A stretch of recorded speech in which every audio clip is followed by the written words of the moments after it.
نحمدہ ونصلی ونسلم علی سید الانبیاء والمرسلین اما بعد بسم اللہ الرحمن الرحیم۔ عزیز بہنوں اور بیٹیوں، السلام علیکم ورحمۃ اللہ وبرکاتہ۔ فہم حدیث کورس کے سلسلے میں آج ہم 18ویں حدیث آپ کے سامنے پیش کریں گے۔ سرکار دو عالم صلی اللہ علیہ وآلہ وسلم کا فرمان عظیم ہے، بلغوا عنی ولو آیہ، اگر تمہارے پاس میری ایک آیت، ایک حدیث یا ایک بات ہی پہنچی ہو تو اس کو بھی پھیلا دو، تبلیغ کر دو، دوسروں تک پہنچا دو، دوسروں کو اس کے لیے اویئرنس دے دو، اس کے سامنے اس کی تشریح کر دو، اس کے سامنے اس کی وضاحت کر دو، اس کے سامنے اس کی تفصیل بیان کر دو، اس کے سامنے اس کو سمجھانے کی کوشش کرو، جب تک نہیں سمجھ آتی اس کو بتاتے رہو۔ آپ ہمارا لٹریچر ادارہ فیضان القرآن کا گزشتہ تمام لٹریچر دیکھیں گے تو ہمارا ادارہ فیضان القرآن کے تبلیغی مشن میں سب سے بنیادی یہ حدیث ہمارے لیے ٹارگٹ ہے، مقصد ہے۔ ہم اس کو اچیو کرنے کے لیے اس حدیث کو اپنے لیے منزل راہ بنا ہوا ہے۔ اس حدیث کے ذریعے ہم پیغام پہنچانے کی کوشش کرتے ہیں کہ اصل ہمارا ماٹو یہ ہے، ہمارا مقصد یہ ہے، ہمارا موضوع یہ ہے، ہمارا عنوان یہ ہے کہ اگر ہمارے پاس ایک بھی حدیث نبی مکرم صلی اللہ علیہ وسلم کی پہنچی ہے تو ہم نے اس کو پھیلانا ہے اور پھیلانے کی کوشش کرنی ہے، ہر اس طریقے سے جو طریقہ مروجہ ہے، ہر وہ انداز اختیار کرنا ہے جو انداز مروجہ ہے، ہر وہ پہلو لے کر چلنا ہے جس پہلو سے لوگ اس وقت گزر رہے ہیں۔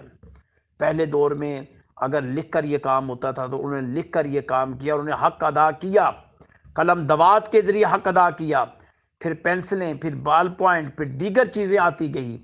آج یہ سسٹم سوشل میڈیا کی شکل میں، کمپوزنگ کی شکل میں، کمپیوٹر کی شکل میں، واٹس ایپ کی شکل میں، یہ چیزیں آج ہمارے سامنے موجود ہیں۔ آج اس کے ذریعے ہم نے اس تبلیغ کے کام کو کرنا ہے۔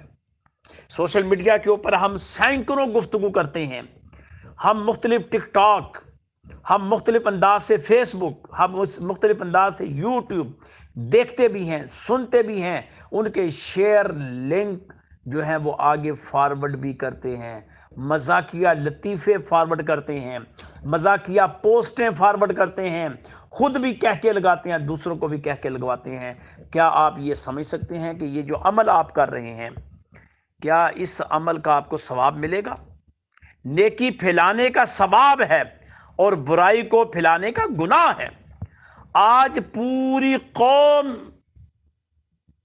قوم آنکھیں بند کر لکیر در لکیر در لکیر در یہی کام کر رہی ہے، الا ماشاءاللہ چند لوگ، چند تنظیمیں، چند افراد، وہ ہمیشہ استثناء رہتا ہے۔ وہ لوگ مٹھی بھر لوگ ہوتے ہیں، لیکن اتنے بڑے طوفان بدتمیزی کا مقابلہ کرنا ان کے بس کی بات نہیں ہے۔ سینکڑوں چینل ہیں، 2-3 چینل اگر یہ خیر کا کام کر رہے ہوں تو وہ سینکڑوں چینلوں کا مقابلہ نہیں کر سکتے۔ ہمیں بھی بطور مسلم کمیونٹی، بطور پاکستانی، بطور مذہب اسلام، ہم نے بھی اس کام کی جد و جہد کرنے کا آغاز کرنا ہے، ابتدا کرنی ہے، پھیلانا ہے، اس کو لوگوں تک پہنچانا ہے۔ کبھی ہمارے سامنے آپ دیکھیں گے، ہم دین کا کوئی کلپ آگے کسی کو دینے کی کوشش کریں گے تو ہمیں شرم آ جاتی ہے۔ وہ کیا کہے گا، یہ کون ہے؟ ہمیں تعارف کرتے ہوئے شرم آئے گی، ہمیں بتاتے ہوئے بھی شرم آئے گی، ہمیں سمجھاتے ہوئے دین ہے نا، دین کے لیے ہمیں شرم آئے گی، لیکن دوسرا کوئی بھی کام کریں گے تو آپ کو کوئی شرم نہیں آئے گی۔ کوئی بھی لطیفہ، کوئی بھی واقعہ، کوئی بھی چیز اگر آپ اپنی فیملی کو بھی بھیجیں گے کوئی ندامت نہیں ہوگی، لیکن اگر دین کا کوئی کلپ اگر کسی فیملی ممبر کو بھیجیں گے تو آپ کو ندامت ہوگی، شرمندگی ہوگی۔ دوست کو بھیجیں گے، ندامت اور شرمندگی ہوگی۔ کسی کو یہ کہیں کہ اس کو سنیں یا اس حدیث کو یاد کریں یا اس حدیث کو آگے پھر پھیلائیں تو شاید آپ کو شرم محسوس ہو، میرے دوستوں، میرے بھائیوں، میری بہنوں، میری بیٹیوں، یہ شرم نہیں ہونی چاہیے، اس نوعیت کی شرم نہیں۔ جو شرم اور حیا ہے وہ اور پہلو ہے، اس کے متعلق میں نے درس دے دیا ہوا ہے، وہ تو اور پہلو ہیں، وہاں ہم بے شرم اور بے حیا ہیں۔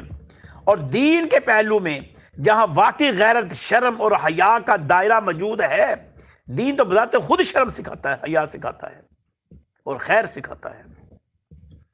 تو اس لیے جس حد تک ممکن ہو، ہم یہ 40 حدیثیں ہیں، انشاءاللہ اس کے آگے بھی ہم چلیں گے، لیکن جس حد تک ممکن ہو اس پیغام کو آگے لے کر چلیے گا، اور اس کا وہ روٹس جو ہمارے تعین ہو چکے ہیں اس کے ساتھ شانہ بشانہ ہو کر قدم کے ساتھ قدم ملائیں اور اس کو لے کر چلیں، آگے پھیلاتے رہیں، اور کبھی بھی جزا کی طرف نہ جائیے گا۔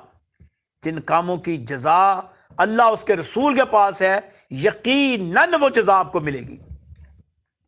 میرے آقا علیہ الصلوۃ والسلام کی ایک حدیث ہے، آپ سب دعا کی ہوئی ہے، اے اللہ ان لوگوں کو سرسبز و شاداب رکھنا جو میرے دین کا کام کر رہے ہیں، جو میرے دین کو پھیلا رہے ہیں، اے اللہ ان کو سرسبز و شاداب رکھنا۔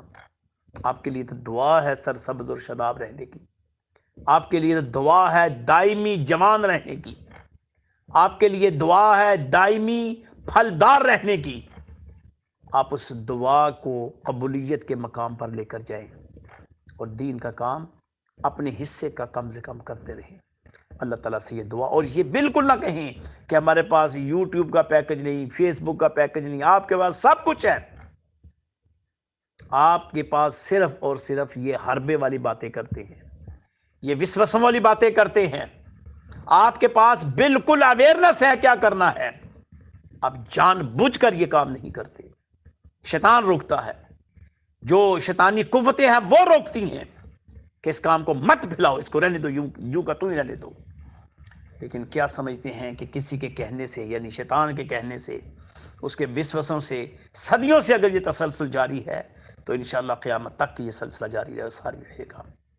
بس یہ سمجھ لیجئے کہ اللہ نے ہمیں اگر قبول کیا ہے تو اس کی علامت یہ ہے کہ اللہ آپ کی زبانوں سے دین کے کام کو جاری اور ساری رکھے ہوئے ہے، ورنہ اللہ کے پاس نہ زبانوں کی کمی ہے، نہ بندوں کی کمی ہے، نہ مخلوق کی کمی ہے۔